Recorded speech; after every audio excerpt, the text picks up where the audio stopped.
നമസ്കാരം. ഇൻഫിനിറ്റ് സ്റ്റോറീസിന്റെ പുതിയൊരു അധ്യായത്തിലേക്ക് എല്ലാവർക്കും സ്വാഗതം. ഇന്നത്തെ അധ്യായത്തിൽ 9 നക്ഷത്രങ്ങളിൽ ജനിച്ച സ്ത്രീകളെ പറ്റിയാണ് പറയാൻ പോകുന്നത്. ഇത് കേൾക്കുമ്പം ചിലർക്കെങ്കിലും സംശയം വരും, അതെന്താ തിരുമേനി ഈ 9 നക്ഷത്രങ്ങളിൽ ജനിച്ചവരെ പറ്റി മാത്രം പറയുന്നത്? എന്താണ് ഇവർക്ക് ഇത്രയും പ്രത്യേകത?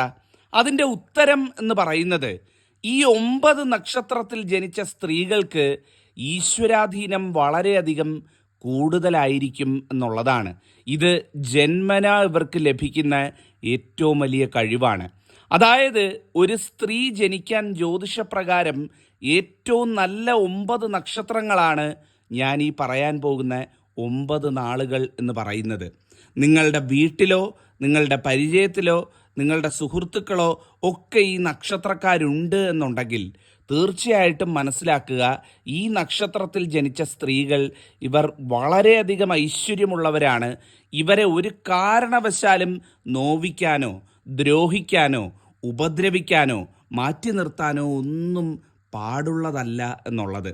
കാരണം ഇവരുടെ മനസ്സൊന്ന് നീറിയാൽ, ഇവരുടെ മനസ്സൊന്ന് നൊന്താൽ, ഇവരുടെ മനസ്സൊന്ന് വിഷമിച്ചാൽ, ആര് മൂലമാണോ ആ വിഷമം ഉണ്ടാകുന്നത് അല്ലെങ്കിൽ ആ ദുഃഖം ഉണ്ടാകുന്നത്, അവർക്ക് കഷ്ടകാലം ആരംഭിച്ചു എന്ന് പറയാം. ഒരിക്കലും ഇവർ മനസ്സുരുകി പ്രാകണമെന്നോ അല്ലെങ്കിൽ മനസ്സുരുകി മനസ്സ് നീറി പറയണമെന്നോ അല്ലെ വിഷമിച്ച് ശപിക്കണമെന്നോ ഒന്നുമില്ല. ഇവരുടെ മനസ്സ് നൊന്താൽ തന്നെ നമുക്കത് 100 ഇരട്ടി ദോഷമായിട്ട് വന്ന് ഭവിക്കുന്നതാണ്. ഇവരുടെ ജീവിതത്തിൽ ഞാൻ ഈ പറയുന്ന നാളുകാരൊക്കെ ഇത് കാണുന്നുണ്ടെങ്കിൽ നിങ്ങൾക്ക് തന്നെ മനസ്സിലാകും നിങ്ങളുടെ ഈശ്വരാധീനം എത്രത്തോളം വലുതാണ് എന്ന്. ഞാൻ ഈ പറയുന്ന കാര്യങ്ങൾ കേൾക്കുമ്പോൾ നിങ്ങൾക്ക് മനസ്സിലാവും നിങ്ങളുടെ ജീവിതത്തിൽ ഇങ്ങനെയൊക്കെ ഉണ്ടായിട്ടുണ്ടോ ഇല്ലയോ, ഉണ്ടായിട്ടുള്ളപ്പോഴൊക്കെ എന്താണ് സംഭവിച്ചതെന്നൊന്ന് കൃത്യമായിട്ട് നിങ്ങൾക്ക് മനസ്സിലാവുന്നതായിരിക്കും. ഈ നാളുകാരൊക്കെ ഉണ്ടെങ്കിൽ എനിക്ക് പറയാനുള്ളത്, ജീവിതത്തിൽ ഒരുപാട് പരീക്ഷണങ്ങൾ ഉണ്ടാകും, ജീവിതത്തിൽ ഒരുപാട് തലങ്ങളിലൂടെയൊക്കെ കടന്നു പോകേണ്ടി വരും. പക്ഷേ ജീവിതാവസാനം തിരിഞ്ഞു നോക്കുന്ന സമയത്ത് ദുഃഖിക്കേണ്ടി വരില്ല, അല്ലെങ്കിൽ ദുഃഖത്തോടുകൂടി ഈ ലോകം വെടിയേണ്ടി വരില്ല. എല്ലാം മംഗളമായി തീരും. നിങ്ങളെ ഭഗവാൻ കൈവിടില്ല എന്നുള്ളതാണ്. മാത്രമല്ല ഈ 9 നക്ഷത്രക്കാർക്ക് ശിവകവചമുണ്ട് എന്നാണ് വിശ്വസിക്കപ്പെടുന്നത്. അതായത് ശിവഭഗവാന്റെ ഒരു കവചം, ശിവഭഗവാന്റെ ഒരു വലയം ഈ നക്ഷത്രക്കാർക്ക് ചുറ്റുമുണ്ട് ജീവിതകാലം ഉടനീളം എന്നുള്ളതാണ്. അതുകൊണ്ട് തന്നെ ഈ നാളുകാർ ശിവഭഗവാനെ പ്രാർത്ഥിക്കുന്നത്, ശിവഭഗവാനെ ദിവസവും സ്തുതിച്ചു ചൊല്ലുന്നത് ഏറ്റവും നന്നായിരിക്കും. ഈ നാളുകാരെപ്പോഴും ഓം നമഃശിവായ, ഓം നമഃശിവായ മന്ത്രം ഉരുവിടുക. നിങ്ങളുടെ പ്രാണവായുവിന് തുല്യമാണ് ഈ ഓം നമഃശിവായ മന്ത്രം എന്ന് പറയുന്നത്. അത്രയധികം നിങ്ങൾക്ക് ഐശ്വര്യവും ശക്തിയും ഉയർച്ചയും നേടിത്തരുന്ന മന്ത്രമാണ് ഓം നമഃശിവായ മന്ത്രം എന്ന് പറയുന്നത്. അപ്പോൾ ഈ നാളുകാരൊക്കെ കാണുന്നുണ്ടെങ്കിൽ ഒരിക്കലും അത് വിടരുത്. ആ നക്ഷത്രങ്ങളിൽ 1ാമത്തെ നക്ഷത്രം എന്ന് പറയുന്നത് കാർത്തിക നക്ഷത്രമാണ്. ജീവിതത്തിൽ പലപ്പോഴും ഒളിഞ്ഞും തെളിഞ്ഞും സാക്ഷാൽ ശിവഭഗവാന്റെ അദൃശ്യ സാന്നിധ്യം അനുഭവപ്പെട്ടവരായിരിക്കും കാർത്തികക്കാരെന്ന് പറയുന്നത്. നിങ്ങളുടെ ജീവിതത്തിലേക്കൊന്ന് തിരിഞ്ഞു നോക്കൂ. ഈ ജീവിച്ച ഇത്രയും വർഷം ഏതെങ്കിലും ഒരു സമയത്ത് നിങ്ങൾക്ക് കൃത്യമായിട്ട് കാണാൻ സാധിക്കും ശിവഭഗവാന്റെ അനുഗ്രഹം, ഭഗവാന്റെ ഒരു സാന്നിധ്യം കൊണ്ട് നിങ്ങൾക്ക് പല കാര്യങ്ങളിലും രക്ഷ നേടാനായത്, ഭഗവാന്റെ അനുഗ്രഹം നേടാനായതൊക്കെ കാണാൻ സാധിക്കും. ഒരു കാരണവശാലും കാർത്തികക്കാരെ ദുഃഖിപ്പിക്കരുത്, അവരുടെ മനോവ്യഥയ്ക്ക് കാരണമാകരുത്. അത് മറ്റുള്ള നക്ഷത്രക്കാരെ സംബന്ധിച്ചിടത്തോളം വലിയ ദോഷമായിട്ട് വന്ന് ഭവിക്കുന്നതായിരിക്കും. കാർത്തികക്കാർ എപ്പോഴും ഓം നമഃശിവായ പറയുക, ഭഗവാന്റെ അനുഗ്രഹം നിങ്ങളോടൊപ്പമുണ്ട്. 2ാമത്തെ നക്ഷത്രം എന്ന് പറയുന്നത് തിരുവാതിര നക്ഷത്രമാണ്.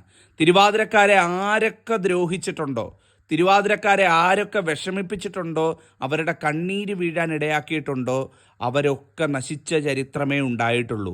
തിരുവാതിര നക്ഷത്രത്തെ സംബന്ധിച്ചിടത്തോളം ഭഗവാന്റെ ഏറ്റവും ചൈതന്യമുള്ള, ഭഗവാന്റെ കവചത്താൽ മുങ്ങി നിൽക്കുന്ന നക്ഷത്രമാണ് തിരുവാതിര നക്ഷത്രം എന്ന് പറയുന്നത്.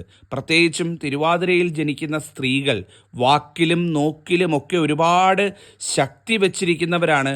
വളരെ ഐശ്വര്യമുള്ള സ്ത്രീകളായിരിക്കും തിരുവാതിര നക്ഷത്രക്കാരികൾ എന്ന് പറയുന്നത്. അതുകൊണ്ട് തിരുവാതിരക്കാരും ഇക്കാര്യം അറിഞ്ഞിരിക്കുക. 3ാമത്തെ നക്ഷത്രം എന്ന് പറയുന്നത് പൂരം നക്ഷത്രമാണ്. പൂരം നക്ഷത്രക്കാരെ സംബന്ധിച്ചിടത്തോളം ഇവരെ ഒഴിവാക്കിയവരെ, ഇവരെ മാറ്റി നിർത്തിയവരെ, ഇവരുടെ കണ്ണുനീര് വീഴാൻ ഇടയാക്കിയവരെ ഒന്നും തന്നെ ഇവർ ക്ഷമിച്ച ചരിത്രമുണ്ടായിട്ടില്ല. മാത്രവുമല്ല, ഇവരുടെ മുന്നിലൂടെ, അതായത് ഇവരെ അപമാനിച്ചവരുടെ, ഇവരെ ആട്ടിയിറക്കിയവരെ, ഇവരെ ദുഃഖിപ്പിച്ചവരുടെ മുന്നിലൂടെ തലയുയർത്തി നടക്കാനുള്ള യോഗം ഈശ്വരൻ ഇവർക്ക് അനുഗ്രഹമായി നൽകിയിട്ടുണ്ട് എന്നുള്ളവരാണ്. ജീവിതത്തിലേക്ക് പൂരംകാരൊക്കെ ഉണ്ടെങ്കിൽ ഒന്ന് തിരിഞ്ഞു നോക്കിയാൽ മനസ്സിലാവും, ജീവിതത്തിൽ എവിടൊക്കെ തങ്ങളുടെ ദുഃഖം വീണിട്ടുണ്ടോ പിന്നീട് ആ ഇടത്തിലൂടെയൊക്കെ അതിലും ശക്തമായിട്ട് തലയുയർത്തി തന്നെ പരിഹസിച്ചവരെ, തന്നെ മാറ്റി നിർത്തിയവരുടെ മുന്നിലൂടെ നടക്കാനുള്ള യോഗം പൂരംകാർക്കുണ്ടായിട്ടുണ്ട് എന്നുള്ളതാണ്. വളരെ ശക്തിയുള്ള സത്യമുള്ള സ്ത്രീ നക്ഷത്രങ്ങളാണ് പൂരം നക്ഷത്രം. അടുത്ത നക്ഷത്രം എന്ന് പറയുന്നത് ഉത്രം നക്ഷത്രമാണ്. ഒരുപാട് വിഷമങ്ങൾ ഉള്ളിലൊതുക്കി ജീവിക്കുന്നവരാണ് ഉത്രംകാരെന്ന് പറയുന്നത്. ആരോടും പരാതിയും പരിഭവവും ഒന്നുമില്ലാതെ കഴിയുന്നവർ, ഉള്ളതുകൊണ്ട് തൃപ്തിപ്പെട്ട് ജീവിക്കുന്നവർ. പക്ഷേ ഇവരുടെ ജീവിതത്തിലേക്ക്, ഇവരാരുടെ കാര്യത്തിലും ഒരു ദ്രോഹമായിട്ട് പോയില്ലെങ്കിലും ഉത്രംകാരുടെ ജീവിതത്തിലേക്ക് പലപ്പോഴും പലരും പലതരത്തിലുള്ള ദ്രോഹങ്ങളുമായിട്ട് കടന്നു വരാറുണ്ട്. ഇവരെ വല്ലാതെ ബുദ്ധിമുട്ടിപ്പിക്കാറുണ്ട്, വല്ലാതെ വിഷമിപ്പിക്കാറുണ്ട്. ഇവർ മനസ്സുരുകി ഭഗവാനെ വിളിച്ചു കഴിഞ്ഞാൽ ഇവരുടെ എല്ലാ ദുഃഖത്തിനും പരിഹാരമാകും. ഇവരെ ഉപദ്രവിക്കുന്നവർ ജാഗ്രത പുലർത്തുക. ഇവരെ അറിഞ്ഞോ അറിയാതെയോ വേദനിപ്പിച്ചു കഴിഞ്ഞാൽ നിങ്ങളുടെ ജീവിതത്തിനായിരിക്കും ദോഷഫലങ്ങൾ വന്നു ചേരുന്നത്. അടുത്ത നക്ഷത്രം എന്ന് പറയുന്നത് മകം നക്ഷത്രമാണ്. ഒരു സ്ത്രീ ജനിക്കാൻ ഏറ്റവും നല്ല നക്ഷത്രമാണ് മകം നക്ഷത്രം എന്ന് പറയുന്നത്. മകം നക്ഷത്രക്കാരെ വിഷമിപ്പിച്ചുകൊണ്ട്, ഒരു വീട്ടിൽ മകം നക്ഷത്രക്കാരി ഉണ്ട് എന്നുണ്ടെങ്കിൽ ആ മകം നക്ഷത്രക്കാരിയെ മാറ്റി നിർത്തിക്കൊണ്ട് നിങ്ങൾ എന്ത് ചെയ്തിട്ടും കാര്യമില്ല. ആ വീടിൻ്റെ ഐശ്വര്യമാണ്, ആ ചടങ്ങിൻ്റെ ഐശ്വര്യമാണ്, ആ ജീവിതത്തിൻ്റെ ഐശ്വര്യമാണ് ഒരു മകം നക്ഷത്രക്കാരി എന്ന് പറയുന്നത്. ഭഗവത് ചൈതന്യം നിറഞ്ഞു തുളുമ്പുന്ന നക്ഷത്രം, ഭഗവാനും ഭഗവതിക്കും ഒരുപോലെ പ്രിയങ്കരമായ നക്ഷത്രമാണ് മകം നക്ഷത്രം എന്ന് പറയുന്നത്. ഇവരെ കുറ്റപ്പെടുത്തിയാൽ, ഇവരെ അനാവശ്യമായി ഉപദ്രവിച്ചാൽ, ഇവരെ അനാവശ്യമായിട്ട് ഇവരുടെ കണ്ണുനീര് വീഴാൻ ഇടയാക്കിയാൽ അത് മതി ആ ഇടം മുടിയാൻ എന്നുള്ളതാണ്. അത്രയധികം ശക്തിയുള്ള സത്യമുള്ള നക്ഷത്രമാണ് മകം നക്ഷത്രം. അടുത്ത നക്ഷത്രം ഭരണി നക്ഷത്രമാണ്. ഭരണിക്കാരുടെ ഏറ്റവും വലിയ പ്രത്യേകത ഉള്ളത് കൊണ്ട് ഓണം പോലെ എന്ന് പറഞ്ഞു കഴിയുന്നവരാണ് ഭരണിക്കാരെന്ന് പറയുന്നത്.